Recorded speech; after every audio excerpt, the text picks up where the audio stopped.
Welcome to the NFL salary exploitation for week 13. I'm Jason Gilbo, JGilbo11. With me is Russell Clay at Russell J. Clay. We're coming off a dreadful, horrible, horrendous, horrific week 12.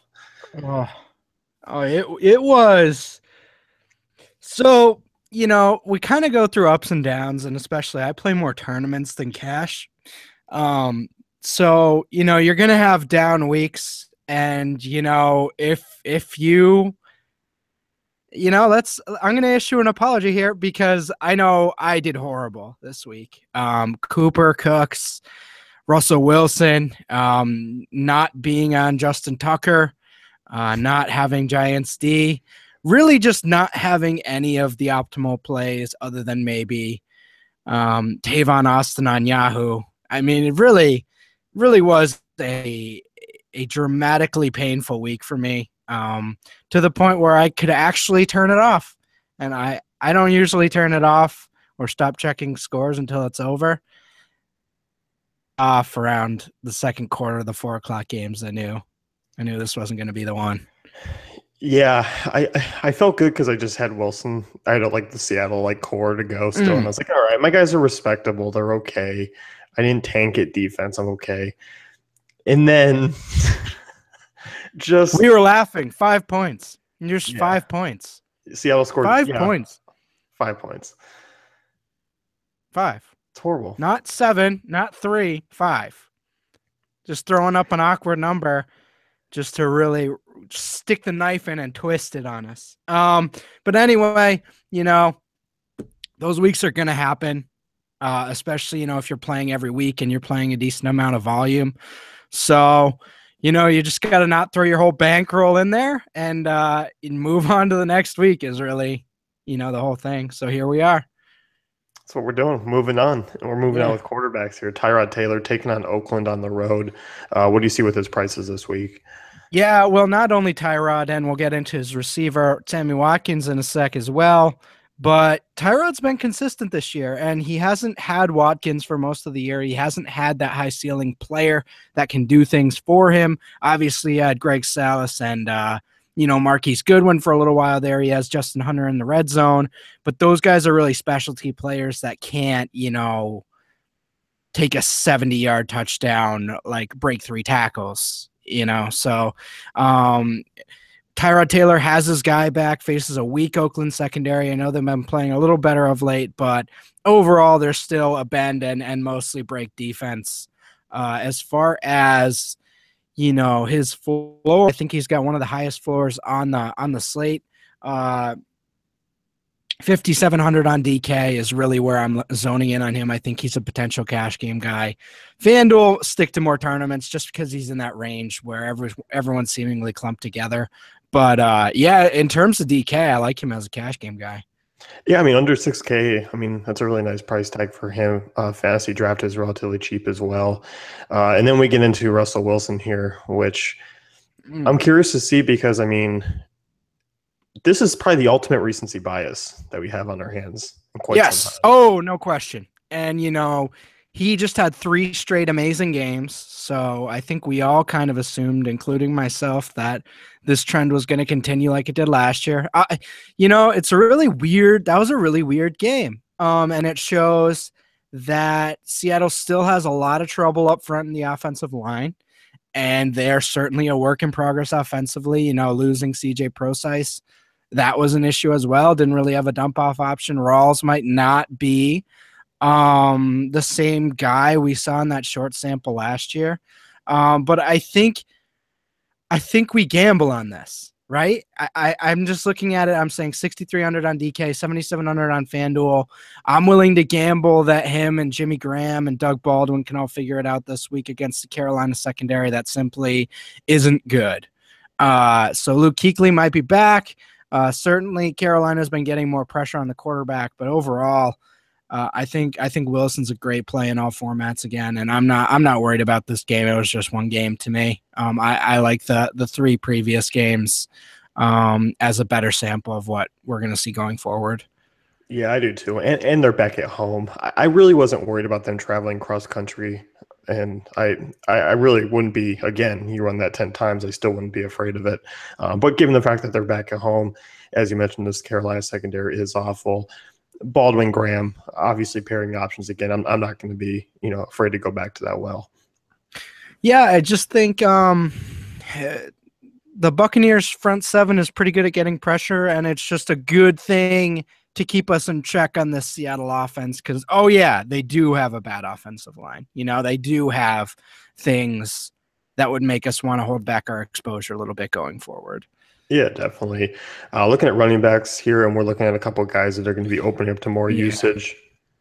First one here, obviously, this is before Monday night. We're talking before Packers, Eagles, but Wendell Smallwood, this upcoming week is going to take on Cincinnati. And with Ryan Matthews out for an extended time, he's looking at a bigger role. Essentially, we're going to be having two different conversations between if he does well or he does bad. Against the Cincinnati defense, I think they are exploitable. Only 4,300 on DK.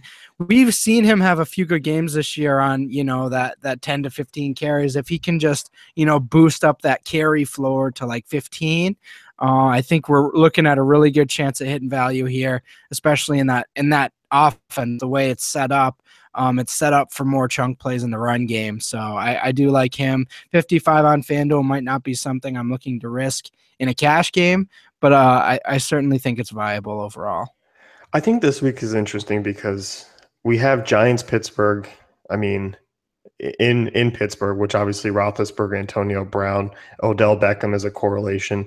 And then we have the Lions and Saints. Like we have a couple of high price passing attacks that we might want to get exposure to, which for me, early on here, I'm still kind of deciding a line of construction, but it kind of puts an emphasis a little bit more on really diving down at backs. And these guys are two guys that you can really do it with. Yeah, we're getting into a stage in the season where these running backs have solidified themselves, and Ben Roethlisberger at home is not something you want to avoid either. It's gonna get pretty dangerous out there for if you make I'm going this way, I'm paying up at running backs this week. That might be a dangerous thing to do. It is, and I think later on this week, in terms of when we have our positional breakdowns, we'll probably dive a little bit more into that and where we're going. Jeremy Hill, didn't really move up in any sort of price. Obviously, didn't have a great game, but we saw kind of a good in the passing game. I liked what I saw. I really liked what I saw. 6 catches. That's huge. That's 6 catches for 60 yards. I don't think we're going to see that much receiving from him going forward. That's just because they couldn't move the ball running. They just couldn't run against Baltimore, which, that was expected. But, he hit value, hasn't really moved up in price, faces an Eagles team on the road that isn't nearly as good on the road. I think he's viable in all formats. He's the feature guy there. There's no question about it. He gets banged up for sure, but I think we just got to take that risk of that volume at that price. Yeah, I think so too. And really, on DraftKings, obviously getting that, 4 to 5 catches, I think is viable. I don't think we'll see 60 yards, but I think 30, 40, maybe, And I think he has a better chance of finding the end zone this week. It was a really tough matchup against Baltimore. And, given the fact that his price hasn't really moved, I'm on it again. Absolutely. So wideouts here, you're looking at a couple of guys that are in this like cheap mid-range. And first one here, Julian Edelman taking on Los Angeles. Priced a little bit higher on DraftKings, but obviously with the full point PPR, that's expected. But he's always kind of sitting there in that mid 6K range on FanDuel.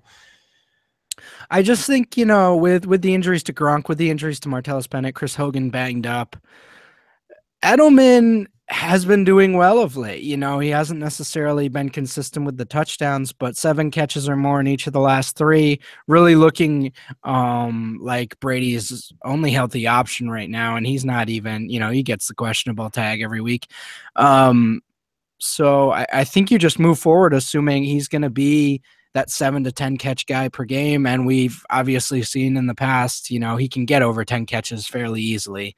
So at 68, I'm not even really worried about that price for Edelman there against this Rams team. So I found it really interesting how the Saints attacked the Rams. I kind of assumed it would have been on the perimeter with like Cooks and sort of the more It was deep. not with Cooks. No, they went with, the tight ends. They went with the interior players. They looked to Snead quite a bit.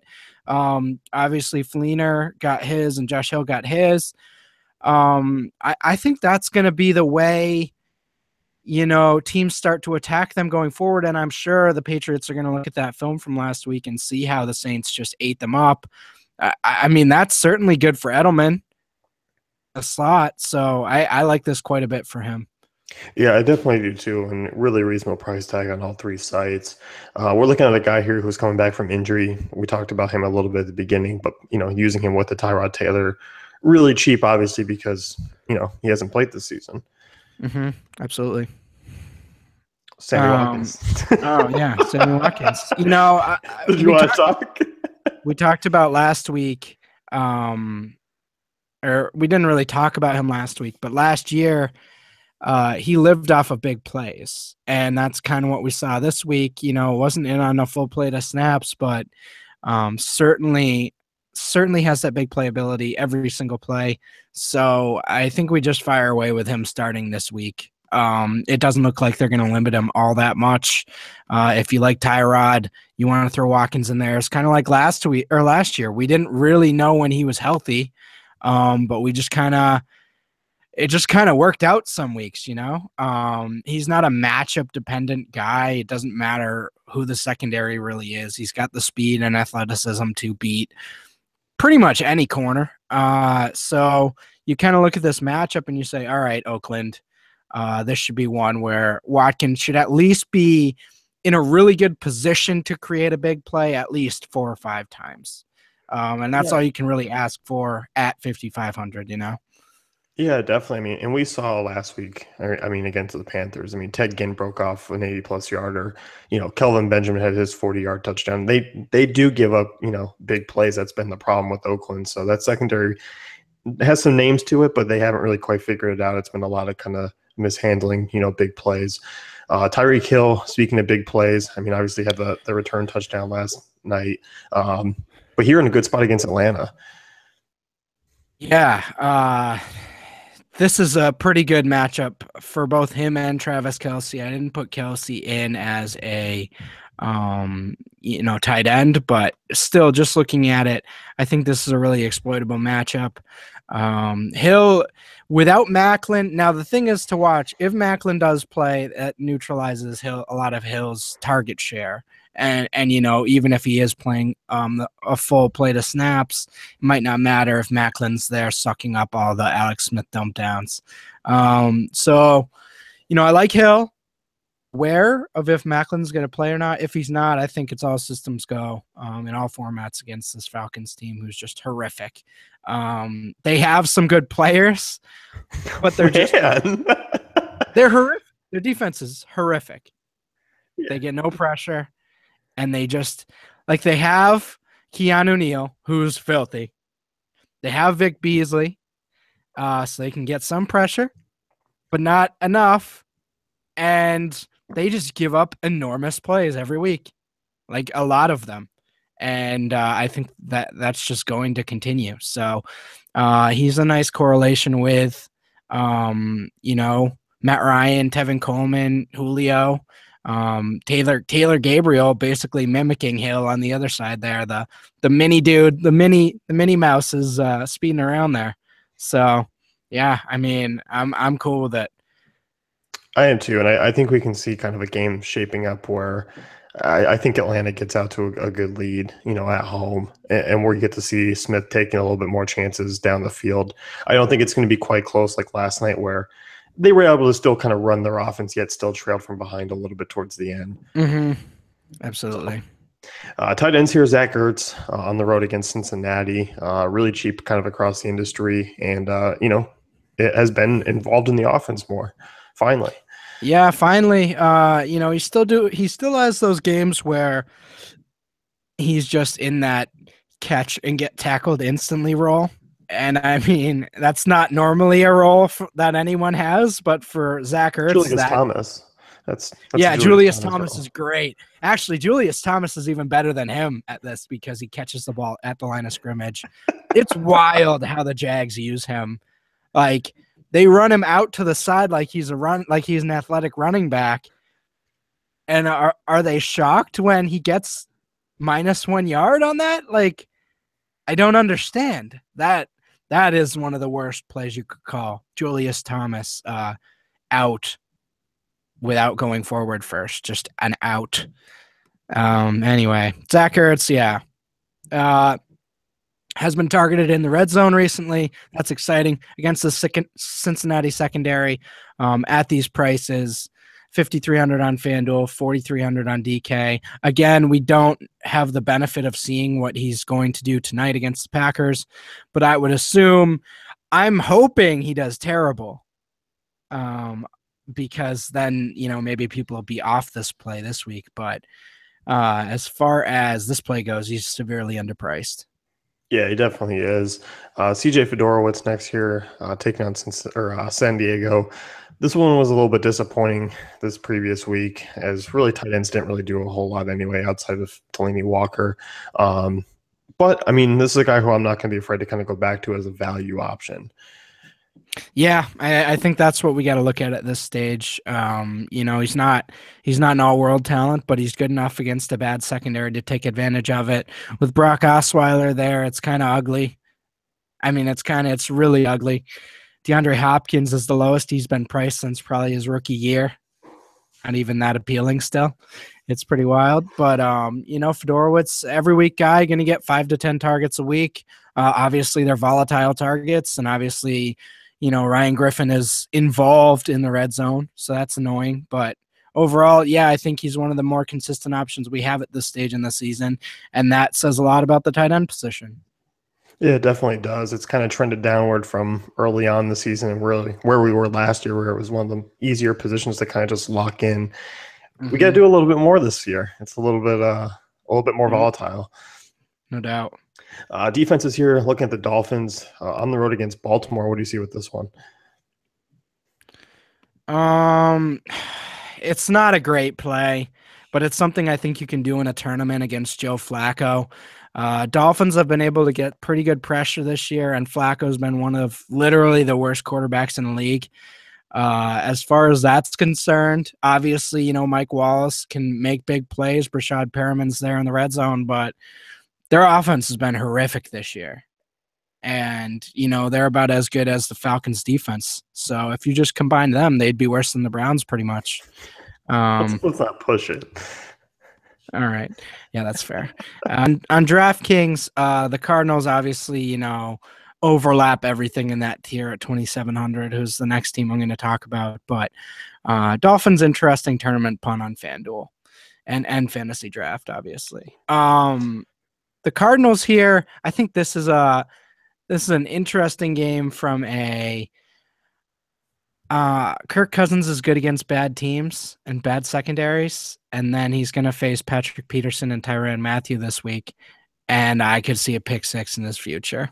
And that's kind of how I'm playing this one. Obviously, Cardinals can get a lot of pressure. They've been facing a lot of tough matchups of late that make them look worse than they actually are. I think, the perception of the Redskins offense is a little inflated right now. If Jordan Reed doesn't play, I think it's all systems go.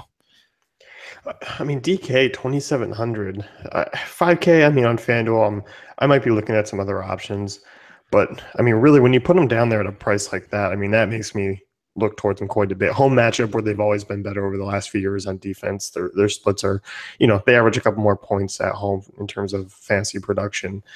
But yeah, I mean, I think this is one where Washington's kind of squeaked by here. They've been playing really well. Cousins is playing really well, but there could be a wall here just in this game.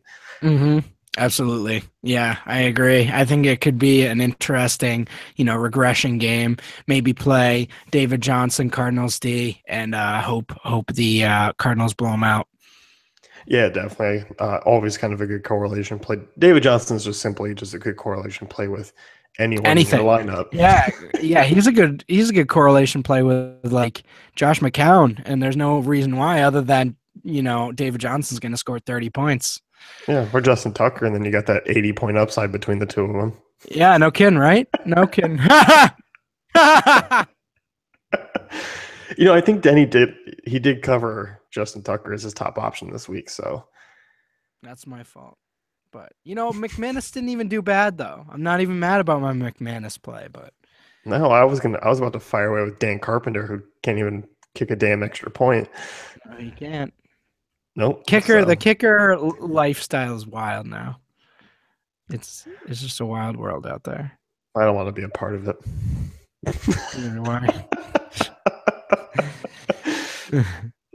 That's going to wrap things up for the Week 13 salary exploitation. Head on over to DaveFantasyCafe.com. Check out this article that Russ does every Monday, and be sure to catch the rest of our Week 13 content coming out soon.